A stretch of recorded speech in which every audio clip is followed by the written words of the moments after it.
what Israel is doing with the food is unambiguously a war crime, right? Not even, don't take my word for it. By all means, Ehud Olmert, former prime minister, was on, let me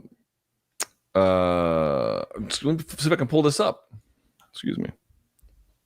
Don't take my word for it. Let's see. Here. Look. Here. Jesus, turn this shit off. Look. Former Israeli PM Ehud Olmert says his country is committing war crimes. Look at the relevant quote. Oh, Jesus Christ. Here, hold on. Let me read you the relevant quote. Here, oh, God damn. I have to click on a CNN article for this bullshit. All right. Here, look. I don't read CNN either, but this is Ehud Olmert talking. Okay.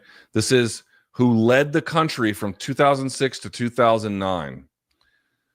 Okay. This is hardly some like pro-Palestinian activist on the campus of Harvard University. Quote, "What is it if not a war crime?" he asked rhetorically in an interview with CNN. He said Prime Minister Benjamin Netanyahu and far-right members of his government are, quote, committing actions which can't be interpreted any other way.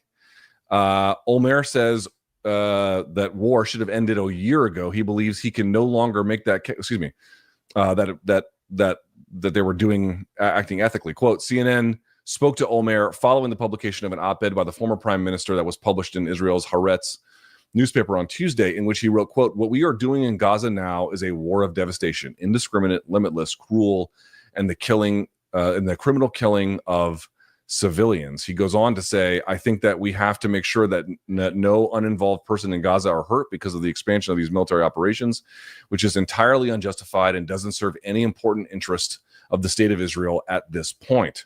He goes on to say, "I hope that the government will disappear as soon as possible," talking about the far right one between Netanyahu, Gavir, and Bezalel Smotrich.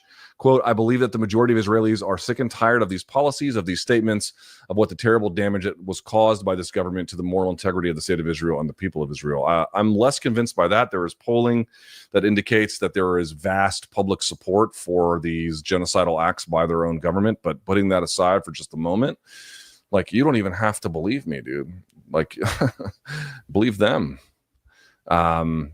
Every genocide expert, Israeli or non, are all absolutely unambiguous at this point. It is not debatable whatsoever. And they even tried recently where they had that UNRWA like hanger of food, and they tried to be like, oh, this is Hamas stealing.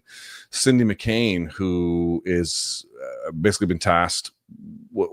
Cindy McCain, again, hardly a person who, again, a bastion, like a pink-haired protester on the campus of Columbia, who has a role in humanitarian aid for this administration, has said unequivocally it's not them. I mean, this is not even saying good things about Hamas. Far from it. Forget about them. Just who's responsible. She's like, it's absolutely not them.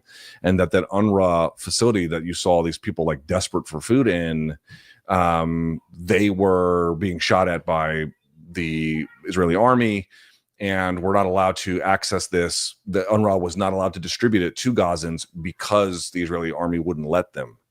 Like, dude, it's not ambiguous anymore, or it never really was. But like at this point, I mean, here's what I think is happening. This is probably going to wind to some kind of conclusion before too long. It's hard to say exactly what that conclusion will be, but there will eventually be. Remember, there's no journalists who can get into this place from outside of Western journalists or even global journalists. And even Al Jazeera is not even allowed to operate in parts of certainly Israel and then occupied Palestine more broadly. There's very, very few. They've killed hundreds of journalists through this process.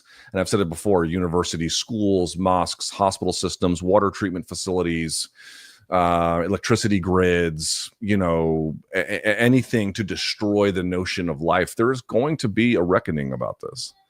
There's going to be a reckoning about this. And the number of people killed, which is currently sitting approximately around 50 to 60,000, that is a small undercount. That is only people who have come through the morgue.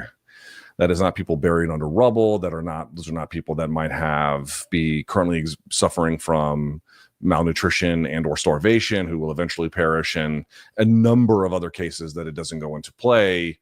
We've had doctors come back from Gaza, from the United States, Jewish doctors, by the way, in Canada, same thing, all saying they've never seen so many children targeted with bullets in the head and the heart.